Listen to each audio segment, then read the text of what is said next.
मुल्क के मुख्तलिफ हिस्सों में धुंध का राज बरकरार, मोटरवेज बंद, मौसम खुश्क सर्द रहने की पेशगोई। NDMA ने आइंदा 3 रोज के दौरान जनूबी और वस्ती पंजाब समेत मुल्क के मुख्तलिफ हिस्सों में शदीद धुंध के इम्कानात के पेश नज़र अलर्ट जारी कर दिया है। मोटरवे पुलिस के तर्जुमान का कहना है कि शदीद धुंध के बाइस मोटरवेज M2 लाहौर से कोट मोमिन, M3 दरखाना से फैजपुर, M4 शेर शाह से पिंडी भटिया और M11 Lahore main toll plaza से समड़ियाल तक ट्रैफिक के लिए बंद कर दी गई हैं। इसके अलावा मुल्तान सखर मोटरवे M5 पर भी ट्रैफिक मुअत्तल रही। NDMA के मुताबिक आइंदा चंद रोज़ के दौरान लाहौर, झंग, मुल्तान, खानेवाल, मियाँ चन्नू, साहिवाल और दीगर वस्ती और जनूबी पंजाब के इलाकों में शदीद धुंध छाए रहने का इम्कान है।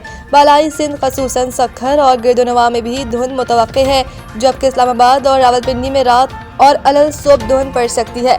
कराची में मौसम बदस्तूर गर्म और खुश्क रहने की तवक्को है।